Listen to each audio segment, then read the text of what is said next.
قد خلت من قبلكم سنن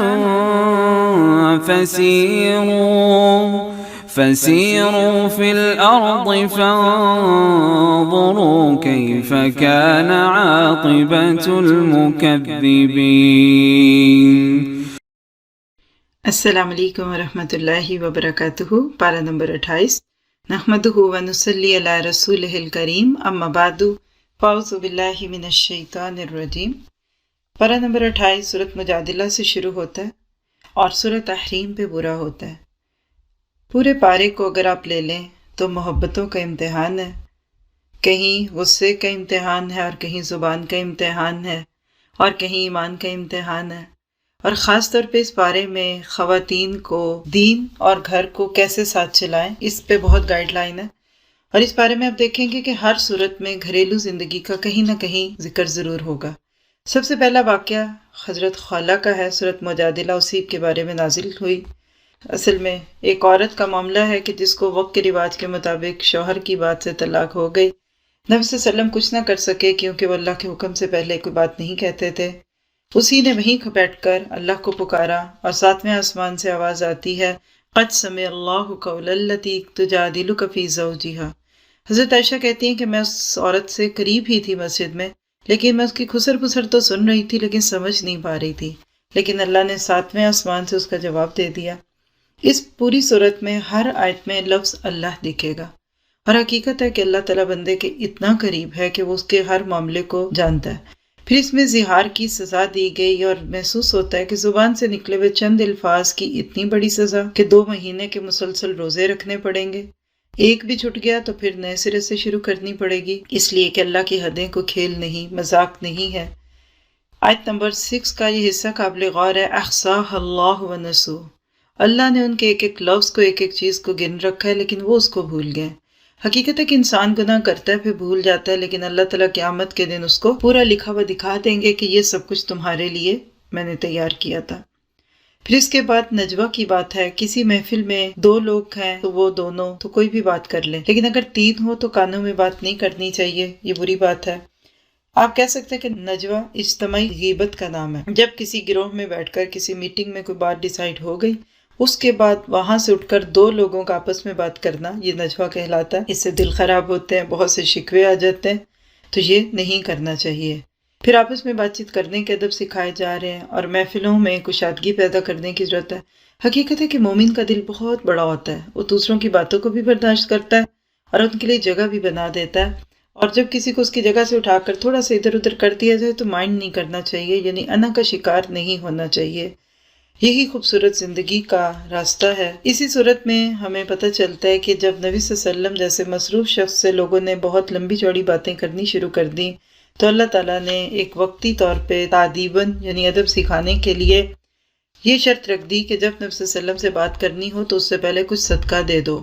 اس بات کے بعد لوگوں نے بات ہی کرنا چھوڑ دی، تو اللہ تعالیٰ نے اس کا تذکرہ آیت نمبر 12 اور 13 میں کر دیا کہ کیا ہوا تم اب ڈر گئے ہو اس بات پہ۔ یہاں سے پتہ کیا چلتا ہے کہ جو لوگ اجتماعی کاموں میں ہوں اور مصروف ہوں تو ان کے آرام کا، ان کے وقت کا خیال رکھنا چاہیے، بے وقت فون بھی نہیں کرنے چاہیے اور بہت لمبی کالز بھی نہیں کرنی چاہیے۔ ضرورت کی بات ضرور کی جائے، لیکن ہر وقت اور بے تکی بات، اور خاص طور پہ یہ کہنا بس 2 منٹ کی بات ہے اور آدھا گھنٹہ تک بات ہی کرتے جانا، یہ درست طریقہ نہیں ہوتا۔ وہ لوگ جنہوں نے اپنی زندگی کو بہت ہی سوچ سمجھ کے گزارنا، ان کے پاس تو 2 منٹ بھی بہت بڑے ہوتے ہیں۔ پھر اس کے بعد آیت نمبر 19، استحوذ علیہم الشیطان فانساہم ذکر اللہ۔ ان پر غالب آ گیا شیطان اور اس نے ان کو اللہ کا ذکر بھلا دیا۔ یہی لوگ شیطان کی پارٹی کے لوگ ہیں۔ خوب جان لو کہ شیطان کا گروہ ہی خسارے والا ہے۔ یہ آیت بہت ڈرانے والی ہے کہ جب کسی انسان کا تعلق شیطان یا شیطان نما لوگوں سے ہو جاتا ہے تو ایسے لوگ جو ہیں وہ پھر اللہ کے حکموں کو تو بھول جاتے ہیں اور دین کے بارے میں بڑی بڑی بحثیں کرتے ہیں، اور پھر ایسے لوگ ہی اصل میں نقصان میں ہوں گے، اور ایسے لوگوں کو بھی شیطان بھلوا دیتا ہے وہ ساری باتیں جو اللہ تعالیٰ نے ان کو کرنے کو دی ہوتی ہیں۔ آیت نمبر 22 میں بھی امتحان ہے کہ جو لوگ اللہ کے گروہ میں شامل ہونا چاہتے ہیں پھر وہ اپنے خاندان اور برادریوں ان سب کو اللہ اور اس کے رسول اور اللہ کے راستے کے کاموں سے نیچے رکھتے ہیں، اور خوشخبری دے دی آخر میں الا ان حزب اللہ هم المفلحون، یہی لوگ کامیاب ہیں۔ اس کے بعد سورۃ حشر ہے جس میں غزوہ بنو نذیر کا تذکرہ، کیسے ایک مسلمان عورت کی بے حرمتی کرنے کی سزا یہ ملی کہ ایک جنگ برپا ہو گئی۔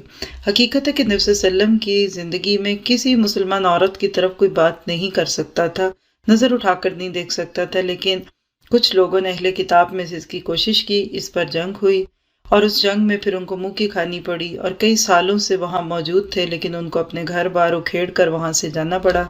اس سے کیا پتہ چلتا ہے کہ اسلام میں کسی کی بھی عزت بڑی اہم ہے اور کسی کو اس طرح سے رسوا نہیں کیا جا سکتا کہ وہ بے عزت بھی ہو اور بدنام بھی ہو۔ پھر اس کے بعد جنگ کی کچھ ٹیکٹکس ہیں کہ وہ درخت جو رستے میں آ رہے تھے ان کو کہا کاٹ دیا جائے، آیت نمبر 5 ہے، لیکن اس پہ اس دور کے بنی اسرائیلیوں نے بہت زیادہ شور مچایا۔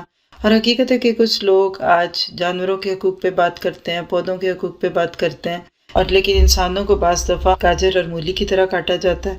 پھر اس کے بعد مال فے کا تذکرہ ہے کہ جس میں بغیر لڑائی کے مال حاصل ہو جائے تو اس کے بارے میں اللہ کے رسول یا آج کے خلیفہ کو اختیار حاصل ہے کہ اجتماعی کاموں پہ اس کو کہیں بھی لگایا جائے اور مجاہدین کو اس میں حصہ نہ ملے۔ بہت ہی خوبصورت ہوتی ہے فلاحی ریاست جس میں وقت اور ضرورت کے مطابق نیڈ آف دی آور کو دیکھ کر لیڈر فیصلہ کرتا ہے اور کوئی بھی اس میں اعتراض نہیں کرتا۔ لوگ اپنے ذاتی مفادات کے لیے قوانین نہیں بناتے بلکہ جو قانون ہے انہی کو اپنانے کی کوشش کرتے ہیں۔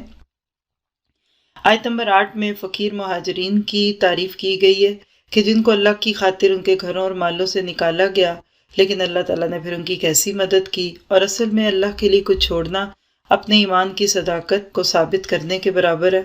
پھر اس کے اگلی آیت میں انصار کی تعریف ہے، آیت نمبر 9، کہ جنہوں نے مہاجرین کو ہاتھ دیا اور آگے بڑھ کر ان کو گلے سے لگایا، اور سب سے بڑی بات ہے کہ وَيُؤْثِرُونَ عَلَىٰ أَنفُسِهِمْ وَلَوْ كَانَ بِهِمْ خَصَاصَةٌ، اپنا پیٹ بھوک سے چپکا کیوں نہ ہو لیکن انہوں نے ان کو پیٹ بھر کر کھانا کھلایا۔ ایک خاص صحابی کے بارے میں آتا ہے کہ جنہوں نے مہمان کو خبر نہ ہونے دی، چراغ کو ٹھیک کرنے کے بہانے بیوی نے چراغ بند کیا اور وہ صرف خود ہی منہ ہلاتے رہے اور ایک ہی بندے کا جو کھانا تھا وہ مہمان کھا گیا۔ اللہ تعالیٰ نے وحی کے ذریعے نبی صلی اللہ علیہ وسلم کو یہ خبر دے دی کہ آپ کے صحابی نے اتنا پیارا کام کیا ہے۔ ذرا آج سوچیے کہ ہمارا یہ مسلم ہوڈ ہے، کیا آج یہ بردرہڈ ہے اسلام کے نام پہ؟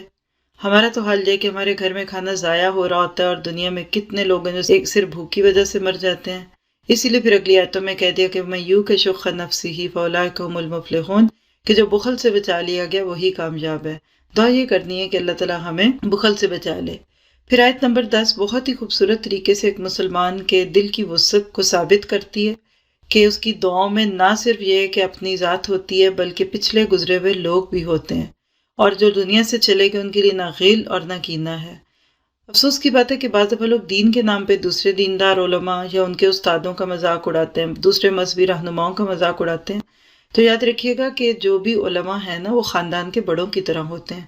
ہم کو ہر مسلک، ہر مذہب کے یا بڑے عالم کی عزت کرنی ہے، بات وہ مانی ہے جو قرآن اور سنت کے مطابق ہے، لیکن کبھی کسی کا مذاق نہیں اڑانا اور کبھی کسی کے لیے دل میں کچھ بھی ایسی نہیں کرنی۔ تو دعا کریں کہ ہمارے دلوں سے غل نکل جائے، شخ نکل جائے، یہ جنتیوں کے دل بن جائیں گے اگر آج ہم نے اس پہ عمل کرنے کی کوشش شروع کی۔ پھر اس کے بعد دوبارہ کچھ منافقوں کی باتیں، کسی بھی صورت میں جنگ کا ذکر آئے تو یہ کبھی ہوا نہیں کہ نفاق کا ذکر نہ ہو، کیونکہ مشکل حالات میں ہی تو ایمان اور نفاق کا فرق پتہ چلتا ہے، اور ان کی بزدلی کی بات بھی کی گئی، اور ساتھ ہی ساتھ یہ بتا دیا کہ شیطان لوگوں کو دھوکے دیتا ہے لیکن عین وقت پہ بھاگ جاتا ہے، آیت نمبر 16 ہے۔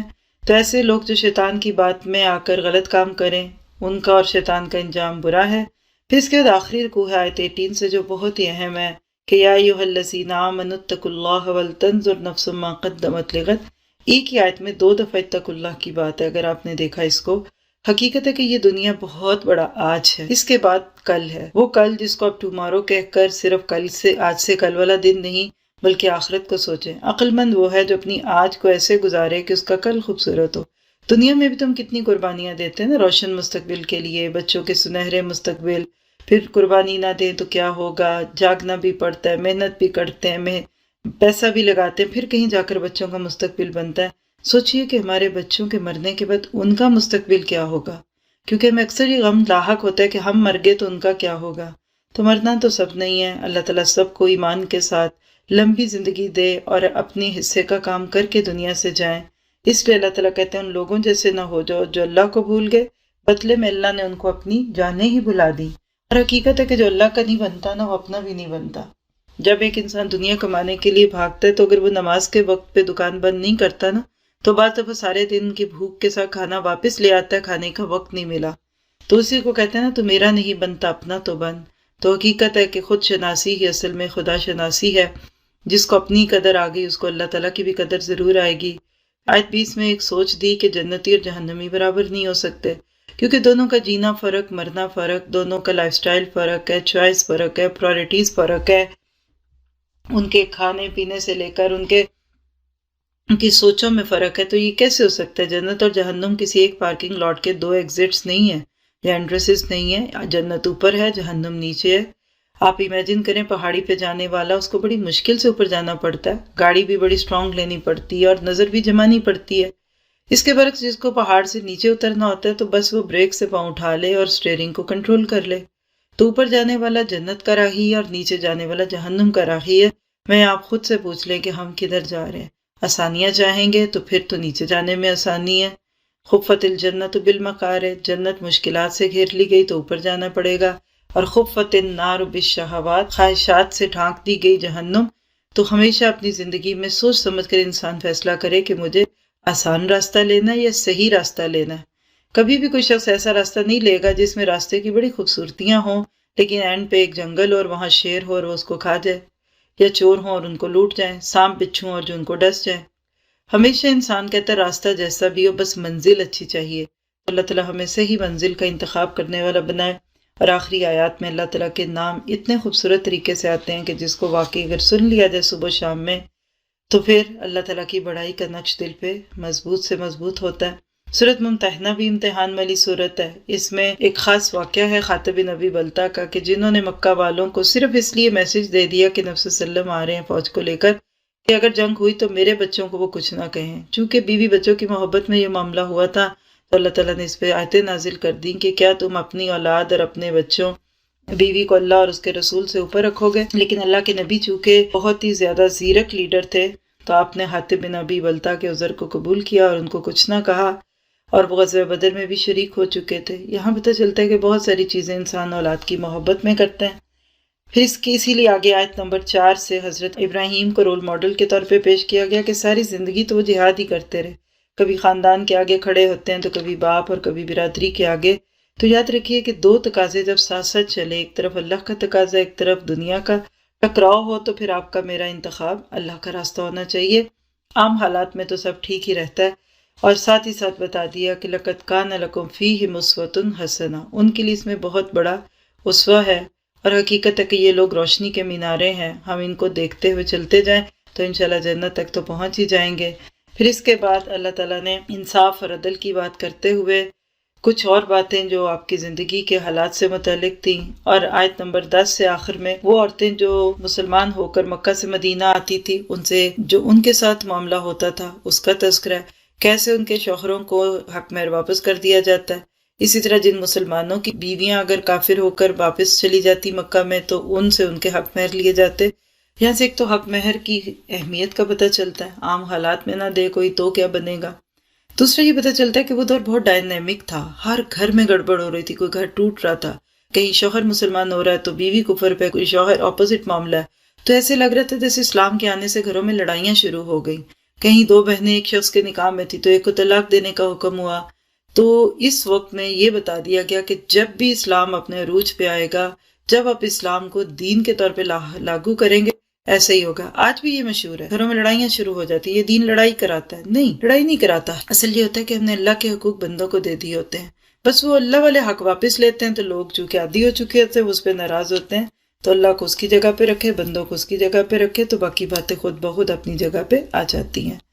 اس کے بعد جو مومنات عورتوں سے بیعت لی جاتی تھی اس کا تذکرہ اس میں بھی آپ دیکھیے کہ ایک مومن عورت کے لیے خوبصورت طریقے سے ایک چیک لسٹ بن جاتی ہے کہ ایمان لا کر میں یہ سب کام تو نہیں کرتی، یعنی اللہ کے ساتھ شرک تو نہیں ہے، چوری تو نہیں ہے میری عادت میں، زنا یا اس کے کوئی قربات تو نہیں ہے، قتل اولاد چاہے وہ باشن کے نام پہ ہے یا بیٹے کی خواہش میں ہے یا بیٹی کے نہ ہونے پہ ہے، یہ تو نہیں ہے، یا اولاد کی غلط تربیت کی صورت میں تو یہ جرم نہیں کر رہی، کیا کسی دوسرے پہ بہتان تو نہیں لگاتی ہاتھ اور پاؤں سے، اگر یہ سب کچھ ہو گیا تو وَاسْتَغْفِرْ لَهُنَّ اللہ، اگر ایسا ہے تو پھر دعا کرنا بہترین حل ہے کہ انسان اللہ تعالیٰ کی پکڑ سے بچ جائے۔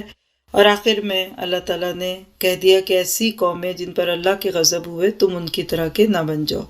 سورت صف نام سے ہی لگ رہا ہے کہ ڈسپلن سکھانے والی سورت ہے۔ پیچھے صافات تھی، اب صف ہے۔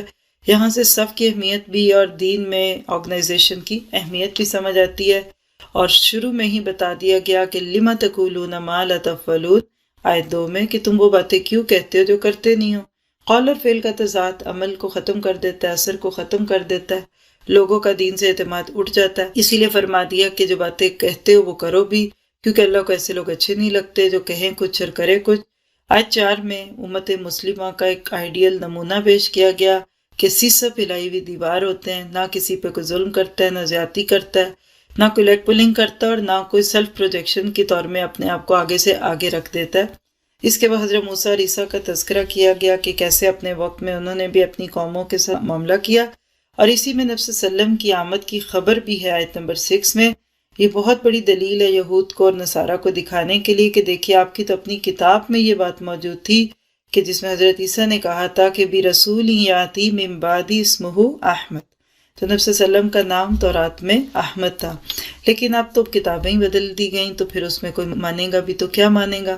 آیت 8 میں اسی بات کا تذکرہ ہے جو سورۃ توبہ میں گزر چکا کہ یہ منہ کی پھوکوں سے اسلام کے نور کو بجھانا چاہتے ہیں، جبکہ اللہ اپنا نور پورا کرے گا، چاہے یہ بات ناگوار گزرے کفار کو۔ آپ دیکھ رہے ہیں کہ اسلام پھیلتا ہی جا رہا ہے۔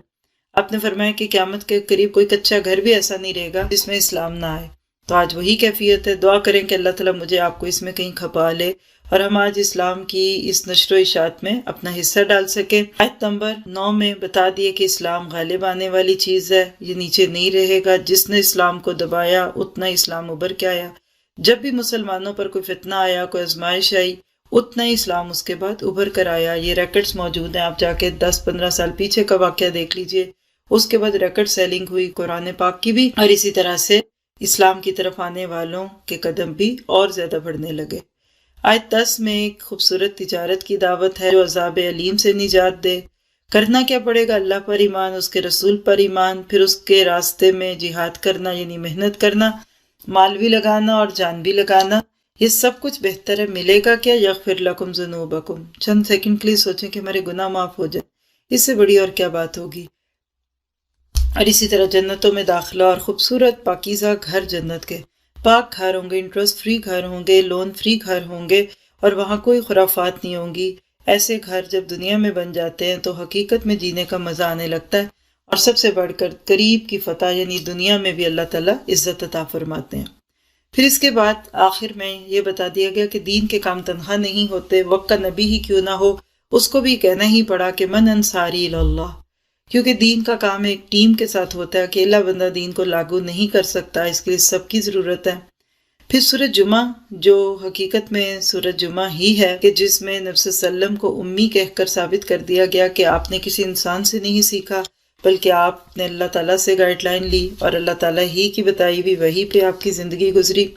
پھر اسی میں آیت نمبر 5 میں ایسے علم والوں کو ڈرایا گیا کہ جو کتابوں کا بوجھ تو اٹھا لیتے ہیں لیکن عمل نہیں کرتے، اور پھر موت سے بھاگنے کی بات کر کے بتا دیا کہ جتنا اللہ سے دور ہوتا ہے انسان اتنا اس کو موت کے لفظ سے خوف آتا ہے۔ ایسے لوگوں کو بتا دو جتنا بھی جی لو گے آخر تو تمہیں پلٹ کر میرے ہی پاس آنا ہے۔ موت سے ڈرنا نہیں چاہیے، موت کے بعد کی تیاری کرنی چاہیے۔ اور آخری رکوع میں بتا دیا گیا کہ انسان کا مال، اس کا رزق، اس کی نمازوں اور اللہ کے دین کی طرف آنے میں رکاوٹ نہ بنے۔ جمعے کے کچھ آداب ہے اس میں، جب خطبہ شروع ہو جاتا ہے اس وقت کوئی تجارت، کوئی کسی قسم کا لین دین یہ درست نہیں رہتا، اور ایسے وقت پہ اللہ کے نبی کی بہت سخت وعیدیں بھی ہیں، اور ایسے مال میں برکت بھی نہیں ہوتی۔ ہاں فَإِذَا قُضِيَتِ الصَّلَاةُ فَانتَشِرُوا فِي الْأَرْضِ، جب نماز پوری ہو جائے تو پھر تم زمین میں بکھرو، ادھر ادھر جاؤ اور اللہ کا فضل تلاش کرو۔ اور ایسے لوگوں کو کیا کہیے کہ جو لہو میں پڑے رہیں، تجارت میں پڑے رہیں اور نماز کے لیے آئیں ہی نہ۔ اللہ تعالیٰ سب کو ہدایت دے۔ حدیث میں آتا ہے کہ 3 جمعے مسلسل چھوڑنے والے کے دل پر مہر لگ جاتی ہے، یعنی پھر دل میں نفاق آنے لگتا ہے۔ اللہ تعالیٰ ہمیں بچائے۔ پھر سورۃ منافقون ہے، نام سے ہی ظاہر ہے، کھل کر منافقوں کی صفات ہیں۔ تقریباً 18 سے 20 صفات ہیں منافقوں کی۔ زبان سے تو کلمہ پڑھتے تھے لا الہ الا اللہ محمد رسول اللہ کا، لیکن دل گواہ نہیں تھے۔ اپنی قسموں کو ایک ڈھال کے طور پر استعمال کرتے ہیں تاکہ ہم نام کے مسلمان تو رہیں، اور ایسے لوگوں کے دلوں پر مہر لگ جاتی ہے۔ پھر اگلی ان کی صفت کیا ہوتی ہے کہ اپنے جسم کی بہت حفاظت کرتے ہیں، خوب بنے ٹھنے رہتے ہیں تاکہ لوگ ان سے متاثر بھی ہوں، بات کرتے ہیں تو بڑی میٹھی کرتے ہیں، لیکن ان کا حال کیا، کانہم خشب مسندہ، دیوار کو لگی ہوئی لکڑیاں، یعنی صرف ڈیکوریشن پیسز ہیں، کارآمد نہیں ہے۔ پیچھے سورت ابراہیم میں مومن کو ایک درخت تشبیہ دی گئی تھی، یہاں منافق کو لکڑی سے دی گئی۔ اگر آپ دیکھیں تو درخت تو زمین میں جڑا ہوتا ہے، اس میں تو ہمیشہ گروتھ ہوتی ہے، جبکہ لکڑی تھوڑی دیر پڑی رہے تو کبھی اس کو پھپھوندی لگ جاتی ہے، کبھی پانی میں پڑی رہے تو گل جاتی ہے۔ تو منافق کی مثال کتنی مختلف ہے مومن کی مثال سے، اور ہر نیکی کے حکم کو اپنے خلاف سمجھتے ہیں کہ پتہ نہیں ہم پہ بجلی گر گئی کہ ہمیں یہ کام کرنا پڑے گا۔ پھر فرمائیے دل سے تمہارے دشمن ہیں، اور کبھی ان کو کوئی کہے کہ آؤ اللہ کے نبی سے معافی مانگ لو تو سر اٹھاتے ہیں اور غصے میں اپنے آپ کو ادھر ادھر کر لیتے ہیں کہ ہم نے کیا کیا ہے۔ تو ایسے لوگوں کو پھر ان کے حال پہ چھوڑ دیجئے۔ اور ایسے لوگ ہیں جو دین والوں کو، جو کہ دین پر خرچ کرتے ہیں، ان کو بھی روکتے ہیں کہ آپ اپنے اوپر کیوں اتنا بوجھ لیتے ہیں، اور آپ نہ ان دینداروں کو پروموٹ کریں تاکہ ان کی باتیں نہ چلیں اور یہ یہیں سے ختم ہو جائیں۔ آخری رکوع میں اولاد اور مال کے فتنوں سے پھر آگاہ کیا گیا کہ لا تلہکم ولا اولادکم عن ذکر اللہ۔ حقیقت ہے کہ مال مرد کی کمزوری ہے تو اولاد عورت کی کمزوری ہے۔ اگر نمازیں چھوڑ کر مرد مال کماتے رہیں اور عورتیں بچوں کو سنبھالتی رہیں تو یہ فتنہ ہے، یہ آزمائش ہے۔ ایسے لوگ جو دنیا میں اپنی زندگی کو پھر اس طرح نہیں گزار پاتے تو ان کا موت کے وقت کیا حال ہوتا ہے، اس کی بہت ہی خوبصورت تصویر کشی ہے، جس کو دیکھیں تو واقعی انسان گھبرانے لگتا ہے۔ اللہ تعالیٰ ہم سب کو موت کی حسرت سے بچائے، جب انسان مال کو خرچ کرنے اور تھوڑی سی مہلت مانگنے کی تمنا رکھتا ہے تاکہ اس کو اللہ تعالیٰ تھوڑا سا وقت دے دے، لیکن اللہ تعالیٰ پھر وقت نہیں دیتا۔ کرنے کا کام آج ہے، جو کر لیں گے فائدہ ہوگا۔ سورۃ تغابن بھی قیامت کے ناموں میں سے ایک نام ہے اس کا، اور اس دن بہت بڑے فیصلے ادھر سے ادھر اور ادھر سے ادھر ہوتے جائیں گے۔ حق ادا نہیں ہو سکتا ان صورتوں کا، لیکن حقیقت ہے کہ یہ پارہ پڑھنے کے قابل ہے، اس کو تفسیر سے سننا شروع کر دیں، پہلی سورت سے شروع کر کے روز ایک ایک کر کے بھی سنیں تو 8-10 دن میں ایک پورا پارہ ہم سن سکتے ہیں، کیونکہ اس میں بھی اللہ تعالیٰ نے یہی بتا دیا کہ جب لوگ دنیا میں پڑے رہتے ہیں اللہ کے حکموں کو چھوڑ کے، اس کی باتوں کو چھوڑ کر، تو قیامت کے دن بہت بڑے بڑے غبن ہوں گے۔ کس طرح ہوں گے؟ لوگ نیکیاں لے جائیں گے، پھر اسی طرح سے نیکیوں کی جگہ گناہ ڈال دیے جائیں گے۔ ایک شخص اس نے گالی دی ہے کسی کو، لوگوں کے گناہ اس پہ ڈال دیے جائیں گے۔ پھر اسی طرح سے بعض دفعہ حقوق العباد میں بہت کمی بیشی ہوتی ہے، بعض لوگ دنیا میں جھوٹ کی بنیاد پہ عزت پا کر بہت بڑے بنے ہوتے ہیں۔ ایسے تمام معاملے قیامت کے دن بدل جائیں گے۔ آیت نمبر 11 میں اللہ تعالیٰ نے بہت خوبصورت اصول دیا کہ جو بھی مصیبت تم کو آتی ہے اللہ کے حکم سے آتی ہے، لیکن جو ایمان لے آتا ہے پھر اللہ اس کے دل کو جما دیتا ہے۔ مشکلات میں دل کا جمنا یہ ایمان کے ساتھ ہی ممکن ہے۔ اللہ تعالیٰ سے دعا ہے کہ وہ ہمارے لیے اس کو آسان کر دے۔ اور قیامت کے دن بہت سارے لوگ ہیں جن کی نیکیاں ان کے بیوی بچے گھر والے کھا جائیں گے، ایسے لوگ اس دن حسرت کا شکار ہوں گے۔ تبھی آیت نمبر 14 میں کہہ دیا کہ دیکھو تمہاری بیویاں اور اولادیں تمہارے دشمن ہیں، اور دشمن ہے تو کیا چھوڑ دو؟ نہیں، فَاحْذَرُوهُمْ، تو ان کے ساتھ اچھا معاملہ رکھو، یعنی ہوشیار رہو، بہت غلط بات نہ مانو، ٹھیک کو مانو، اور ان سے درگزر کرو، معاف کر دو۔ یعنی جتنے بھی ڈکشنری میں لفظ ہو سکتے ہیں معافی کے، وہ سب استعمال کیے گئے کہ تم ان کے ساتھ اچھا معاملہ رکھو، لیکن بس غلط بات نہیں ماننی۔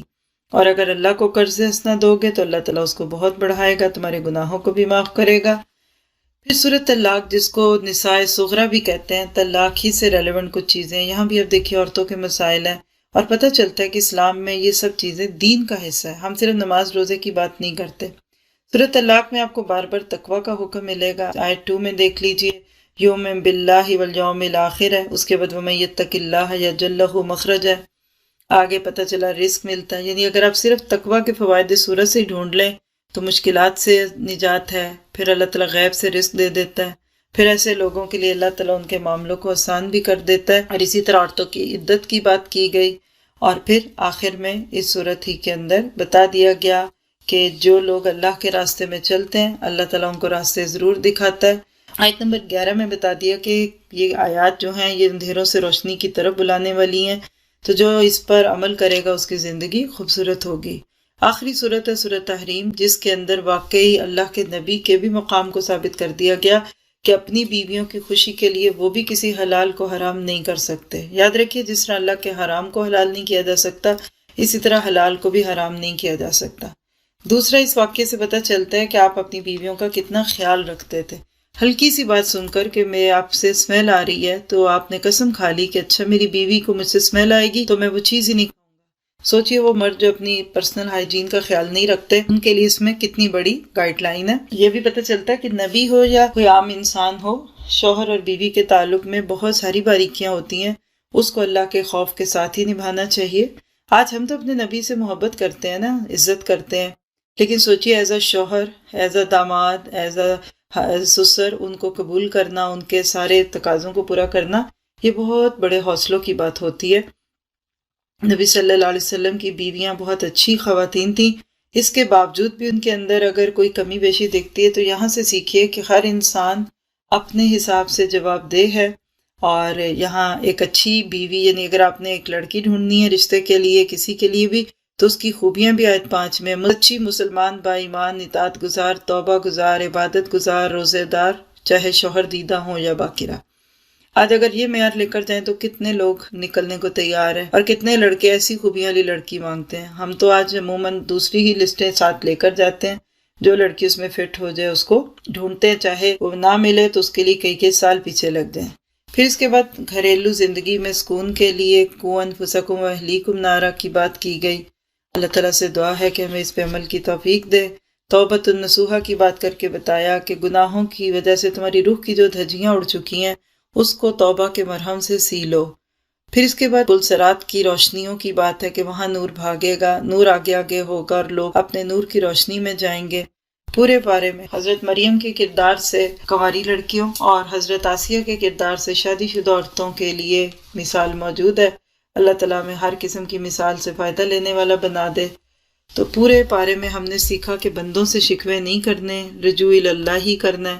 اگر کسی معاملے میں کوئی تکرار کرے بھی تو تحمل سے اس کو ڈیل کرنا ہے، سرگوشیاں نہیں کرنی، محفلوں میں وسعت پیدا کرنی ہے، کسی کے لیے تکلیف کا سبب نہیں بننا، اور جو نبی دے دیں اس کو لے لینا ہے، جس سے روکیں اس سے رک جانا ہے، اپنی ذات پہ دوسروں کو ترجیح دینی ہے، لڑائی جھگڑے سے بچنا ہے، اللہ کو نہیں بھلانا ورنہ اللہ بھی ہمیں بھلا دیں گے ہماری جانیں، اور دشمنوں سے بھی انصاف کا معاملہ کرنا ہے، اپنے بچوں کے ساتھ بھی جھوٹ نہیں بولنا، اور کثرت سے اللہ کو یاد کرنا ہے، دوسروں کو معاف کرنے کا طریقہ اختیار کرنا ہے، قرآن سے مضبوط تعلق رکھنا ہے، وہ بات منہ سے نکالنی نہیں جس کے کرنے کا ارادہ نہ ہو، اور جو ہی اللہ کی کال آ جائے تو پھر اس وقت سب کام چھوڑ چھاڑ کے اپنے آپ کو اللہ کے آگے پیش کر دینا ہے، اپنے غم دکھ کی فریاد صرف اللہ کے سامنے کرنی ہے، اور اللہ تعالیٰ آپ کو مجھے اس کی توفیق عطا فرمائے کہ ہم اپنی قسموں کو بھی پورا کر سکیں۔